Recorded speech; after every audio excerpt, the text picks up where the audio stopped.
to fail to win. You have to lose your fear of failure. Failure is a part of the process. People who never fail, never try. You have to fail. You got to get it wrong to get it right. You learn nothing from winning. You only learn from your failures. Warren Buffett said he won't even invest in a person's business unless they failed in 2 other businesses. Because now you know what not to do. And so I think that's probably the biggest thing, man. I've overcome so many failures. I've failed more times than I've succeeded. That's, I tell you the truth, man. Listen to me, man. You have a great life in front of you, but your great life is in front of you. It's not behind you. What you did back there ain't got nothing to do with what God got for you. What you did back there was learn the lessons to get you to where you are at this particular moment right here. But what God got for you, do you know, man, that you can actually mess your life completely up? You can jack it all the way up and you can turn around and get it right. Do you understand that? Do you understand that you could have had a baby out of wedlock and still be all right? Do you know that you can be divorced multiple times and still be okay? Do you understand that you cannot have a degree and still be just fine? You want to know how I know? Because I'm telling you what I know. I lost everything twice. I don't know if you've ever lost everything before, but I've been bottomed out twice. I done seen rock bottom 2 times. I've been through some walls up in here, man. I'm just trying to tell you, man. Isn't it funny God is how really everybody can think you're better than you are, stronger than you are? Oh, you know, when you're good at what you do, people use you, almost abuse you, which is really a compliment because they can count on you. They don't think that you're human. Oh, Mary's just always nice. Oh, Frida's just always good at her job. Oh, Pastor so-and-so just always, he's just amazing. He's amazing. Our pastor just amazing. Well, they see you on Mount Carmel. Nobody knows about your juniper trees and your caves. Nobody sees your secret places of frustration but God. And he's up under the juniper tree. And I think, you know, sometimes I think you ought to take a moment and just thank God that he gives you privacy with your pain.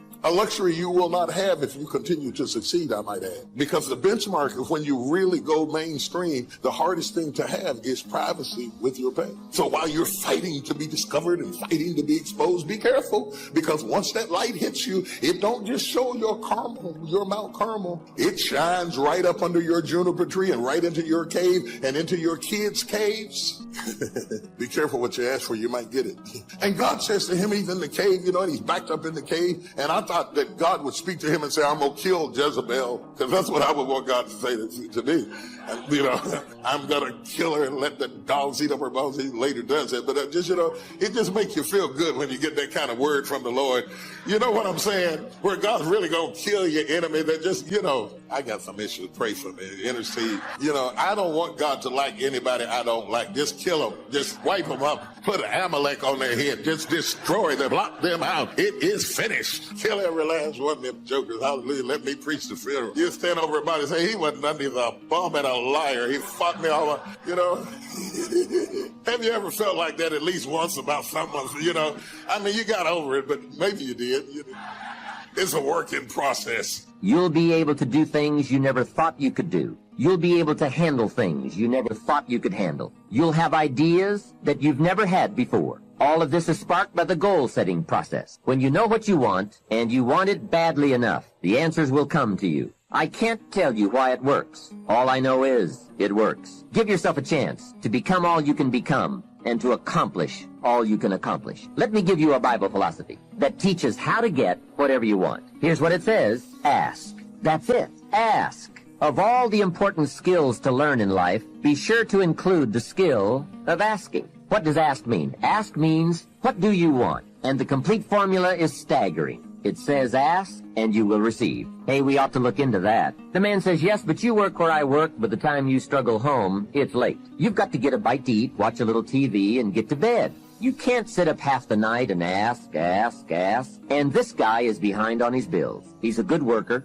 hard worker, sincere, but you've got to do better than work hard and be sincere all of your life. You'll wind up broke and embarrassed. You've got to be better than a good worker. You've got to be a good asker. Let me give you some key points on this asking and receiving, setting goals, asking of life. Here's part of the philosophy that helped me to change. First, asking starts the receiving process. Asking is like pushing a button, and all this machinery starts working, mental and emotional machinery. I don't even know how it works, but I do know it works. There are a lot of things you don't need to know how they work. Just work them. Some people are always studying the roots. Others are picking the fruit. It all depends on what end of it you want in on. So asking is the beginning of receiving. Second, receiving is not the problem. You don't have to work on receiving. It's automatic. So if receiving is not the problem, what is the problem? It's failing to ask. The man says, I see it now. I got up every day this year and hit it hard, but nowhere in my house is there a list of what I want from my life. Can you see? Good worker, poor asker. Third, receiving is like the ocean. There's plenty, especially in this country. It's like an ocean here. Here, success is not in short supply. It isn't rationed, so that when you step up to the window, it's all gone. No, no. Well, if that's true, what is the problem? Well, the problem is some people go to the ocean with a teaspoon. Have you got the picture? A teaspoon. What I suggest you do in view of the size of the ocean is trade your teaspoon for at least a bucket, and you will look better at the ocean with a bucket. Kids won't make fun of you. Now, here's something else to remember about asking. There are two ways to ask. One is ask with intelligence. It didn't say ask intelligently, but I'm sure it meant that. Don't mumble. You won't get anything by mumbling. Be clear, be specific. Intelligent asking means how high, how long, how much, when, what size, what model, what color. Describe what you want. Define it. Remember, well-defined goals are like magnets. The better you define them, the stronger they pull. And give your goals purpose. Answer both questions. What do I want? That's the object. And the second question, what for? That's purpose. Purpose is stronger than object. What you want is powerful and it will pull, but what you want it for is more powerful. Here's the second way to ask. Ask with faith. Faith is the childish part. It means believe you can get what you want like a child, not an adult. Many adults are too skeptical. They've lost that wonderful childlike faith and trust. Don't let that happen to you. Believe in, have faith in yourself and your goals, and get excited like a child. Childlike enthusiasm. Nothing can beat it. Kids think they can do anything. How exciting. They hate to go to bed at night and can't wait to get up in the morning. Develop that kind of enthusiasm toward your life and your goals, and be curious like a child. Kids can ask 1,000 questions. Just when you think they're finished, they come up with 1,000 more. They'll drive you to the brink, but it's really a virtue. Have plenty of curiosity. Ask questions. That's how you learn.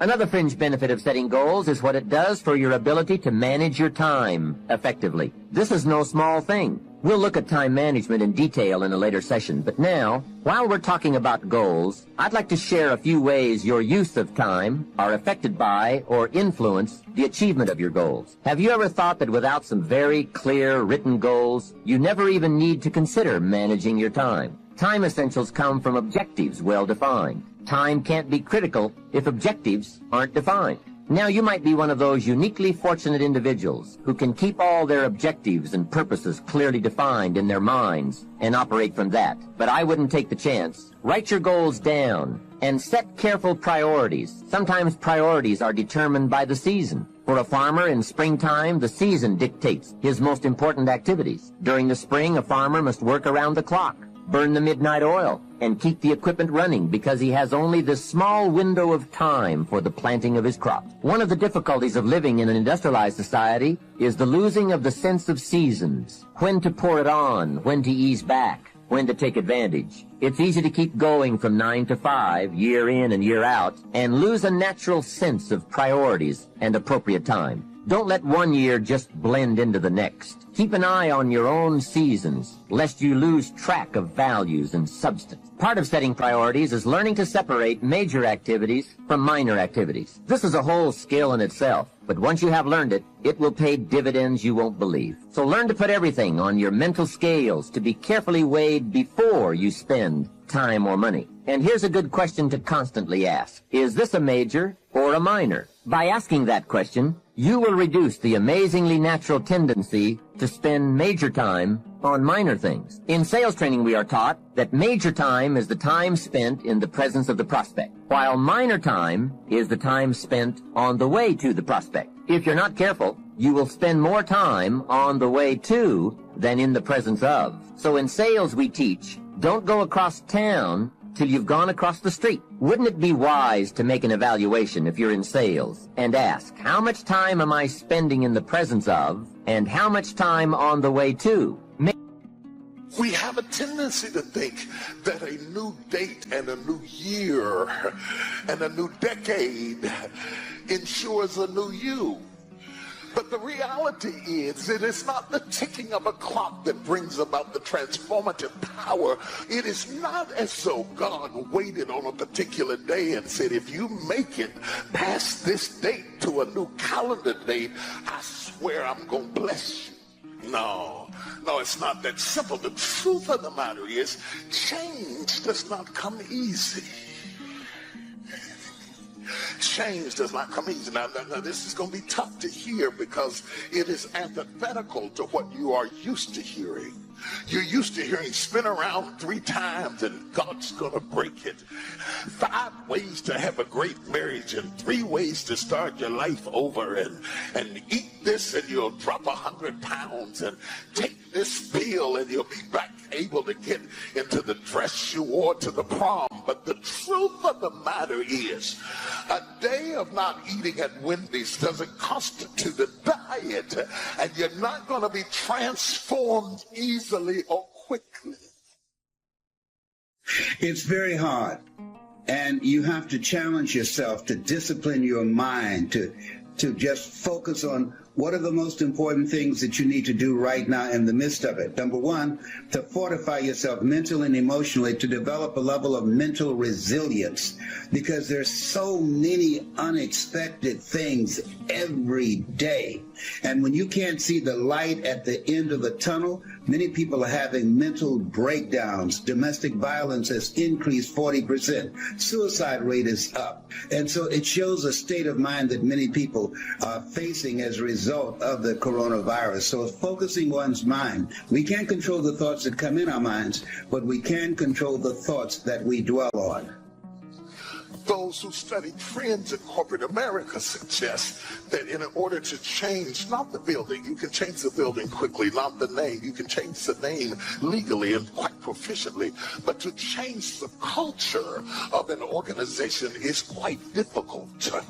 The invisible aesthetics and accoutrements that go along with an entity is difficult to change. Most experts suggest that 1 to 3 years at a minimum to change the culture of an organization. You can change the wallpaper. Changing the culture of a marriage is not easy. I have been doing marital counseling for 43 years, and let me tell you something. By the time you see most couples, the culture of the marriage is so baked in that nobody will listen at anybody because everybody on both sides think they are right. And yet they come for change and they walk away without change, because change doesn't come because you come to my office. Change doesn't come because you took a diet pill. Change doesn't come because you lifted up a barbell for a week. Change doesn't come because you hired a new CEO. Change doesn't come because you changed the name of the entity. Change doesn't come because you dyed your gray hair blonde. Change doesn't come because you shaved your head off and put on a earring. Real substantive change that changes you at the core is difficult to attain. If nothing ever prevented you from being the best version of yourself, nobody told you you were limited, you had never failed at anything, and you know you wouldn't fail going forward, what would you dream? How big would your dreams be? I know a couple things about New Year's Day, and I know a couple things about the new year. One is it's going to go real fast. Number 2 is it's a new chance, a new beginning. So I would encourage you today to set aside a few minutes, look at your life, make a couple of New Year's promises and resolutions to yourself, ones that have high ideals, ones that will make you better, and start this new beginning, this fresh start today on the right foot. Gratitude in advance is the most powerful and creative force in the universe. As you move into the new year, you pick one word to focus on, with your family, with business, as you navigate throughout life. And my one word moving into 2021 is gratitude, right? Like the quote reads, be grateful for all things because all things have contributed to your advancement. Therefore, all things should be included in your gratitude, right? Wins and losses, opposition, adversity, challenges, right? Stages and phases, right?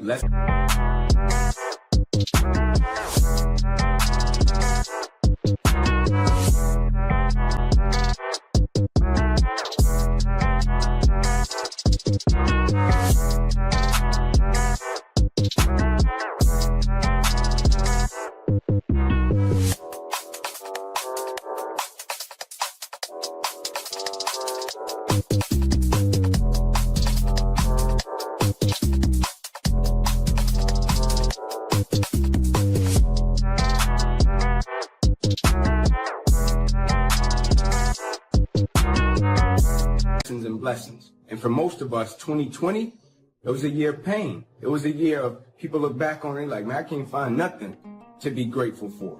But the ability to learn is a gift, even when pain is our teacher, right? And as we move into 2021, I think the thing that we must always be cognizant of is painful endings always lead to new beginnings. Don't allow the pull to pull you down. And where you just give up and let go and give up on your dream and your hope and your position and your posture and all of the things that God has done into your life, and you fall into the abyss of your base nature and let it just drive you further and further down. Who knows how far down gravity will pull you if Earth were not in the way?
They're waiting on me, haters think they gaining on me. Sitting in purple rain and folding origami. Oracles surround me, each one more astounding. Still handle my biz, just got a channel climb up to the level. The damage I really can make is a trip. Doing figure eights, ace. Are you coming back now? But it's way too late. Just tryna be grateful, just tryna be great. Yeah, and one thing it taught me is this is the moment to get it. So have faith and don't hesitate. Where my bad girls at? Bad girls at? From the front to the back, front to the front to the front to the front to the front. But it work right now, work right now. Put it work, let me see, put it work. Put it work, let me see, put it work. Work. Put it work.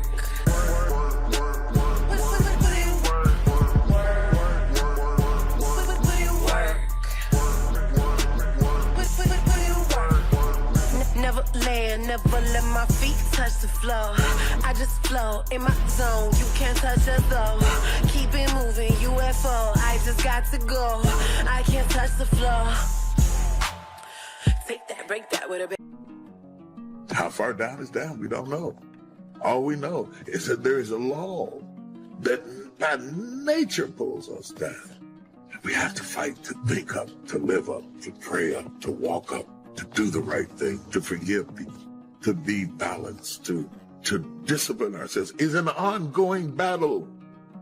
But the battle is a blessing. But I want you to understand, I want to encourage somebody that's in the fight right now, that the fact that you're in the fight is a sign that you've been changed because you didn't used to fight it. I've been thinking about gratitude lately and why it's such an important, powerful state of awareness. When you have gratitude, you are holding on to a particular sort of awareness. It's a powerful and transformative awareness. And what's more is that you don't have to do anything to get it. You don't have to buy it or work for it. You just have to live it. I like something John F. Kennedy said once about gratitude. He said, as we express our gratitude, we must never forget that the highest appreciation is not to utter the words, but to live by them. But how do you do that? How do you live a life of gratitude when you are too busy trying to live? I have enough sense to be grateful when the big things happen.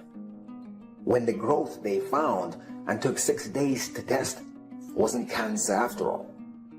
I have enough sense to be grateful when my bonus was a lot more than I thought it would be. The big things make us pause and reflect. Then we say, whew, thank goodness. But you forget about the small things. You forget how to live in gratitude for the small things. You forget about your warm house. Or if your house isn't warm, you forget about the fact that you have a roof over your head. And if you don't have a roof over your head, you forget about the fact that your heart is still beating. Forget about the people who make you laugh and who make you feel validated or loved. Hearing myself say that these aren't really small things. They are things you take for granted so they become small and you stop noticing them. But some of us have lulled our desire to change to sleep, and we are satisfied just to be stabilized. And when you are around people who see success merely as stability, it is quite frustrating because they resist the propensity to change, and they will fight you off if you try to change because they think survival is success. But the reality is, I'm the kind of person I don't want to soak up sunshine, drink water, and breathe air and stay the same way I was at 40 that I was at 20. I want to learn something. I want to grow somewhere. I want to increase in some area of my life. I want to be able to have quantifiable results that are proof to the fact that all the hell that I went through gave me a dividend of some sort, that it accrued some interest, that it meant something. The things that I suffered, that they propelled me somewhere, that they catapulted me to the next level. Maybe it's just me. Maybe it's just me. Maybe it's the fact that I'm 62 and time becomes more important when you have less of it. I resist people who waste my time. Yes, I resist you. I resist you. I resist you. I make war with you. I come against you.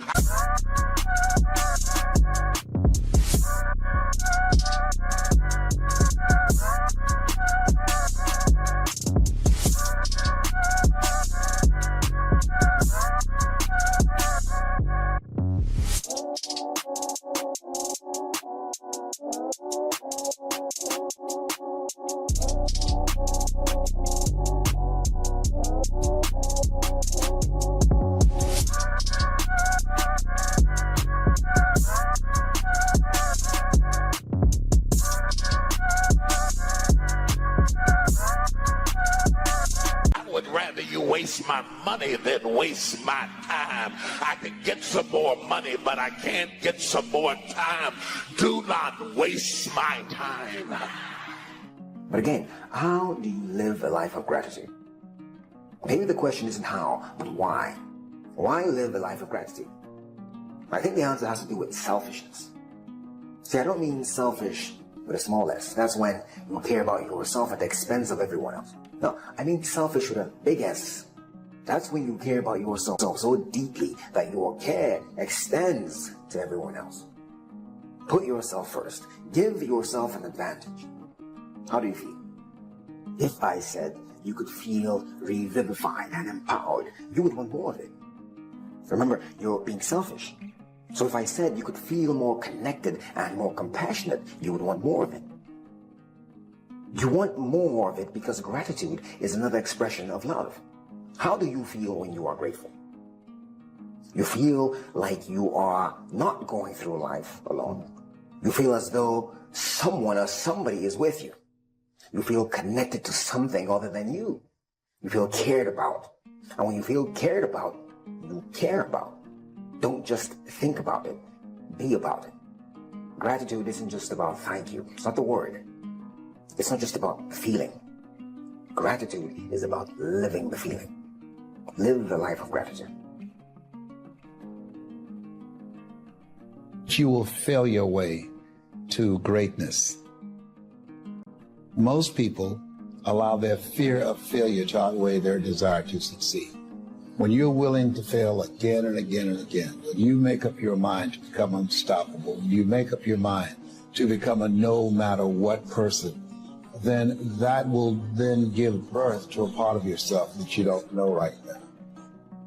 Imagine, if you will, being on your deathbed, standing around your bed, the ghost of the dreams, the ideas, the abilities, the talents given to you by life, and that you, for whatever reason, you never went after that dream. You never acted on those ideas. You never used those talents. You never used those gifts. And there they are, standing around your bed, looking at you with large, angry eyes, saying, "We came to you, and only you could have given us life. And now we must die with you forever." See, most people stop short of their dreams and park and get off the highway of life because of the rejections of life. You will always be rejected. It's no big deal. Jack Canfield said rejection is a myth. It's not.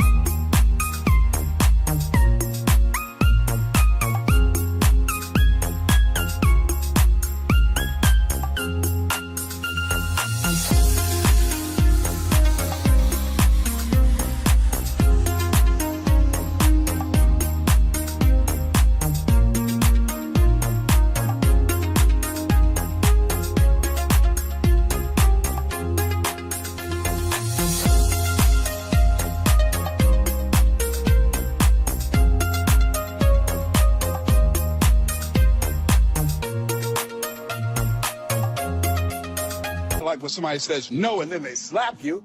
No, it's just, to me, make no your vitamin.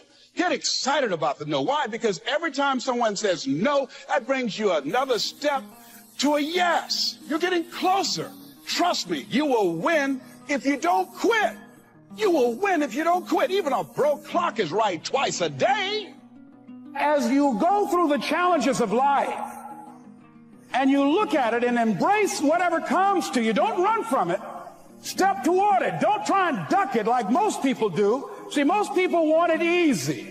See, easy come, easy what? Easy go. See, but when you go at what you're going to deal with and you deal with the difficulties of it, when you handle those hard things close at hand, making those hard decisions right now that you don't want to make, learning those things that you don't like to do, but you know that in order for you to get where you want to go, this is one of the hoops that you have to flip through. And I'm saying to you, whatever you got to do, do it, because if you don't, life is going to whoop you until you surrender. You have something that you brought to the universe, and that if you decide that my life deserves my developing this what I do well, and becoming the best at it and mastering myself and seeing what I have within me, if you decide to drop your buckets where you are and develop your gifts, I grant you, you'll never ever be without. I grant you that your gifts will take you places that will literally amaze you. I grant you that if you begin to work to develop your gifts, you'll develop a strong sense of happiness. You'll get a larger vision of yourself. Because part of beginning to get a larger vision of yourself, all of us need some area of our lives where we can have a feeling of competence. That people know when they think about this area, that's something you do. That you eat and sleep at.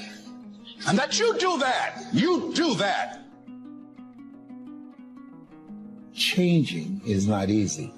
But changing your life, changing habits, reinventing yourself, picking yourself up after life has knocked you flat on your back. I've got to say, when life knocks you down, try and land on your back, because if you can look up, you can get up. Well, that sounds cute, but that's not easy. When I was diagnosed with prostate cancer 17 years ago, that first time that happened, I said, hey, I can handle this. Then when it came back a year later, last year, 17 years later, this time, it metastasized to 7 areas of my body and ate 40% of my T1 vertebrae.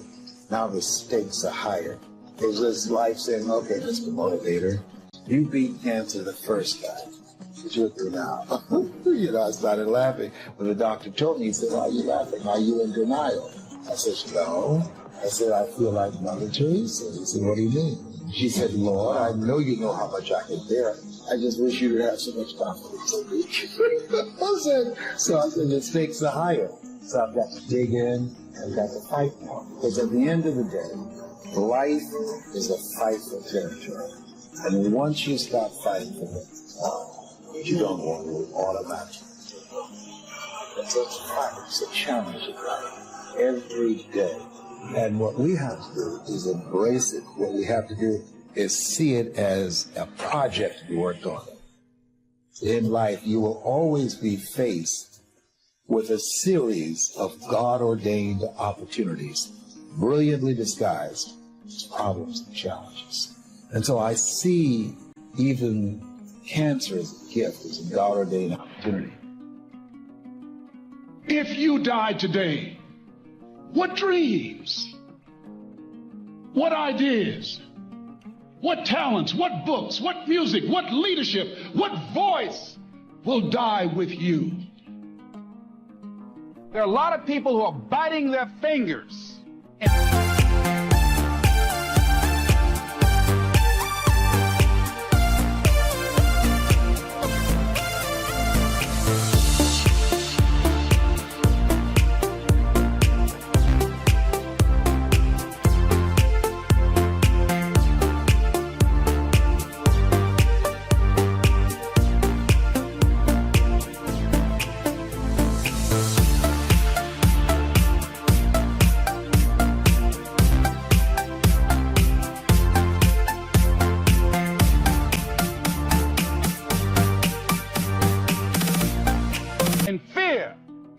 That they might lose their jobs. But there are few people who have decided within themselves, I'm going to make it. Some people aren't waiting to be cut. Some people are moving on their own because they feel within themselves, I've got what it takes to make it. They're not afraid about tomorrow because of how they see themselves, because of what they feel that they deserve, because of what they feel that they can create for themselves. Because these people have decided, as they look at the future, as they look at themselves, there's a way. Where there's a will, there's a way for me to begin to create a way out of no way. And when you have that kind of consciousness, when you have that kind of spirit, nothing can stop you. Nothing. There's no secret to success. There's a system to success. And no matter what organization you become a part of, the system works if you work. If you don't work it, it won't work.